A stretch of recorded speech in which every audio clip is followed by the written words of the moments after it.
हेडिनी कान्छी बाजुराको कोल्टी विमानस्थलबाट आर्मीको एउटा फुच्चे हेलिकप्टर आकाशतिर हुरुरु उड्छ। सायद योभन्दा सानो हेलिकप्टर हुनन् होला दुनियाँमा। भङ्गेरो जस्तो हेलिकप्टर। यो फुच्चे हेलिकप्टरभित्र 4वटा ससाना सिट छन्। उडिसकेपछि मात्र हेलिकप्टर चालकले यात्रुहरूको गन्ती गरे। उनी र उनका चालक सहित 7 जना कोचिएर बल्ल तल्ल अटेका रहेछन्। हेलिकप्टर उडिसकेको थियो। प्यासेन्जर झार्न सकिने अवस्था थिएन। सायद चित्त नबुझे उनी अलिकति खिस्स हाँसे अनि अगाडि फर्किएर उडानमा व्यस्त भए। उनीहरू अगाडिका 2 सिटमा बसेर यो फुच्चे हेलिकप्टरलाई ठुल्ठुला पहाडका कुना कुना, चुच्चा चुच्चा हिमालका टुप्पा टुप्पासम्म उडानमा व्यस्त थिए। अनि पछाडिको 2 जना बस्न मिल्ने सिटमा चाहिँ 5 जना बीच एउटा विचित्रको रस्ताकसी चलिरहेको थियो। यो 2 जना मात्र अट्ने पछाडिको सिटमा 5 जना मानिस कसरी अटाएका थिए होला नि त? बुझाउन अलि गाह्रो छ। पछाडिका 2 सिट मध्ये एउटामा आफ्नो काखमाथि सिकिस्त बच्चो राखेर डाक्टर बसेको थियो। अर्को सिटमा गाढा रातो स्वेटर लगाएको एउटा युवक। यो युवकतर्फ डाक्टरले यात्राभरि फर्केर हेरेन। कस्तो थियो, कत्रो थियो, को थियो, केही सम्झना छैन उसलाई। तर उसको गाढा रातो स्वेटर नहेर्दा पनि आँखाका कुना कुनाबाट झिलिमिली बत्ती बले झैँ देखिन्थ्यो। गाढा रातो रङ, जिरे खुर्सानी जस्तो। अनि रातो स्वेटर मुनिको काकीबाट आएको गन्ध चाहिँ जिरे खुर्सानी भन्दा पनि पिरो।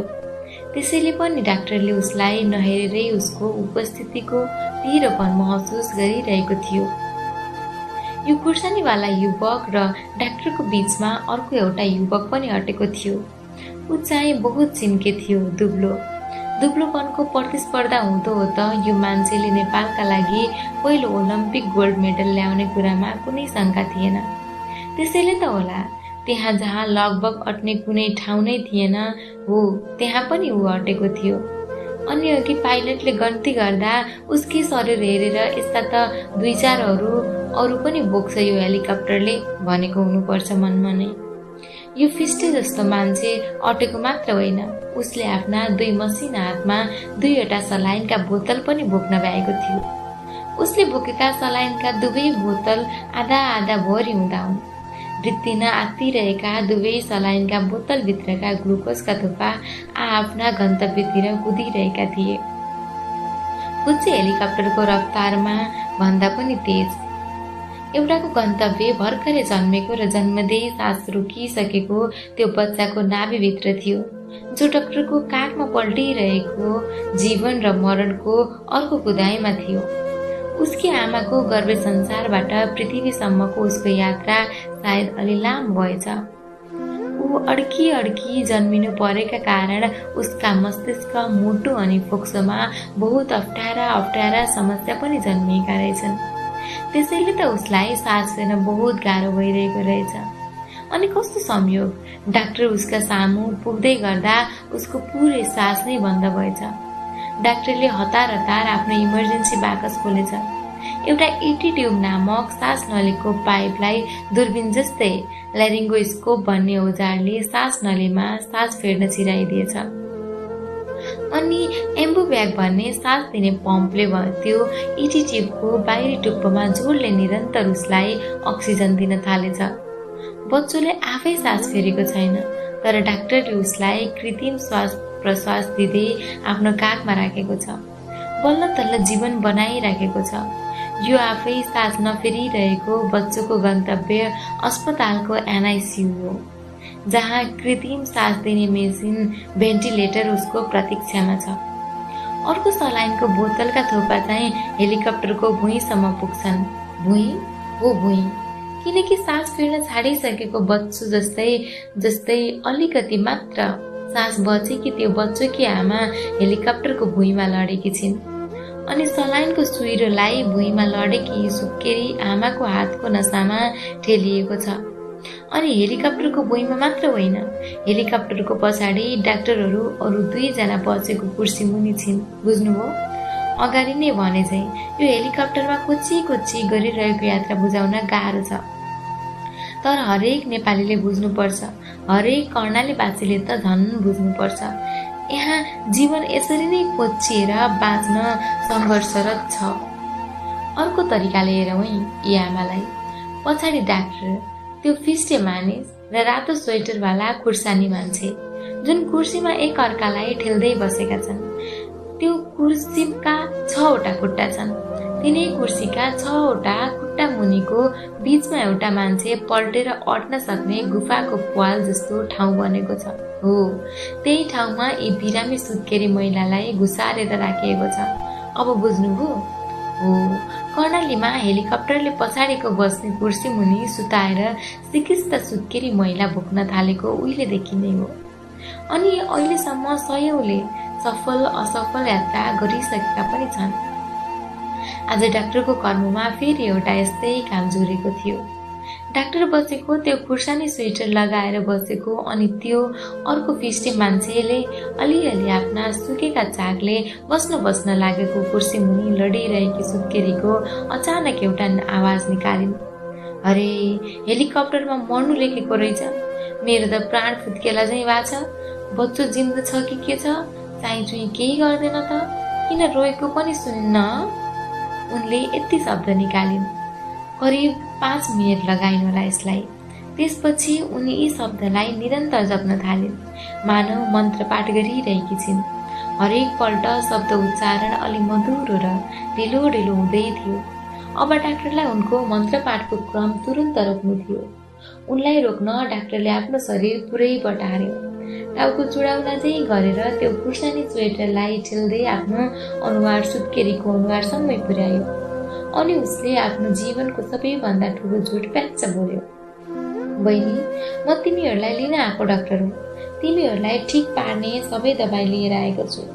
मैले बच्चोलाई अहिले निदाउने सुई दिएको छु, त्यसैले ऊ मस्त सुतेको छ। तिमी चिन्ता नगर बा, उसलाई ठिक भइसक्यो। तिमी बस आराम गर। तिम्रो औषधि पनि गइरहेको छ। म छु नि, ढुक्क हुनु।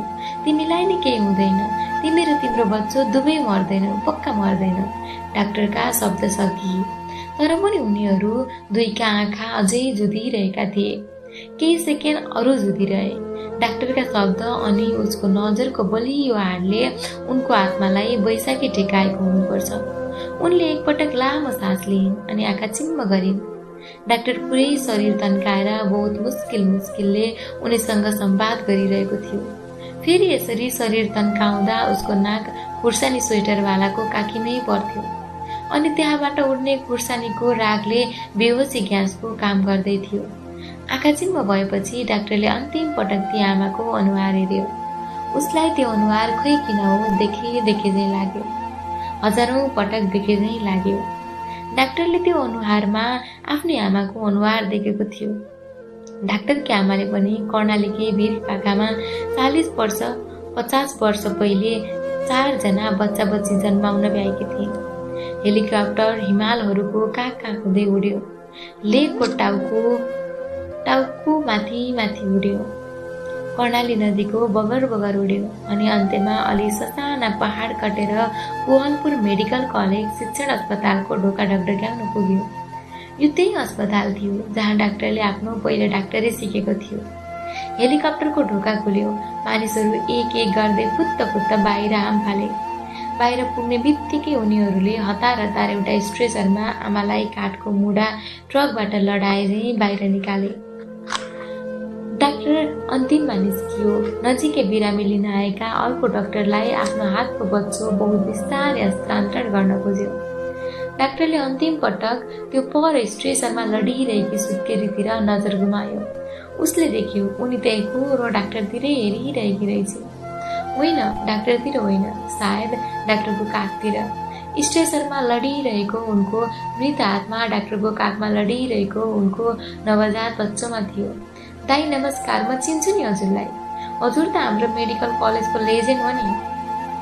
त्यो बच्चो लिन आएको डाक्टरका मिठा शब्दहरूको ध्वनि एकछिन हेलिकप्टरको भटभटसँग मिसियो अनि ककटेल भएर डाक्टरका कानभित्र घुस्यो।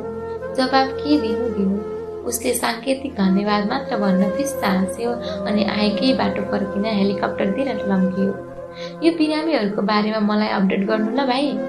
हेलिकप्टरनिर पुग्दा उसले आफ्नो टाउको एक पटक पछाडि मोड्यो अनि बिदाईको अन्तिम शब्द निकाल्यो। भाइ, डाक्टरले सुनेनन् कि भनेर एक पटक अलिकति जोडले दोहोऱ्यायो पनि।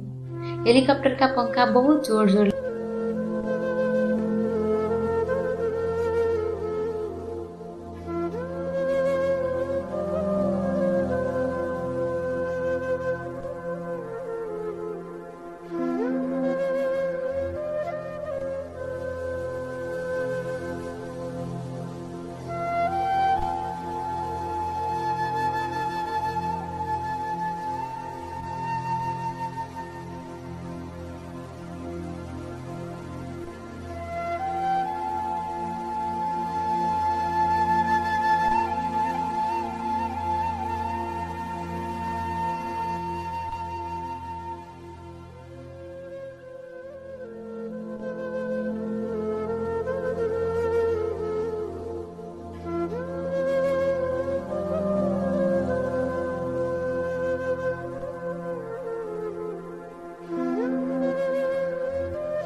समाजका धेरै अनुहार हुने रहेछन्।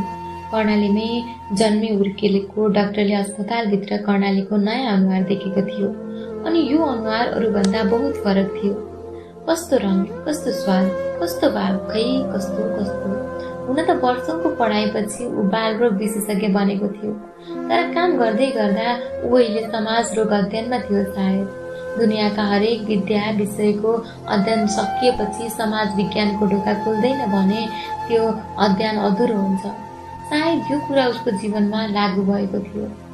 आज उसले इमर्जेन्सीमा करिब 7 पटक फन्कामा गयो। हरेक पटक बच्चोको अवस्था गहिरियो। एउटा बालकको आफ्नो फुटेको गुडिया बनाइदिए मनको पेचकसले जोड्ने प्रयास गरिरह्यो अनि अन्तिम औषधिको आदेश दिएर इमर्जेन्सीबाट आजका लागि बिदा पनि भयो। अर्को दिन नयाँ समयमा फरक पाइला लिएर एचए भाइ नर्स बहिनी सहितको दलबल लिएर ऊ बेड नम्बर 3 मा रोकियो। बच्चाको बाउले आज नुहाएछ, दारी फालेछ, चिल्ला चिल्ला गालामा ब्लेडका औँला धर्सा टर्काउँदै मुख उगाल्यो।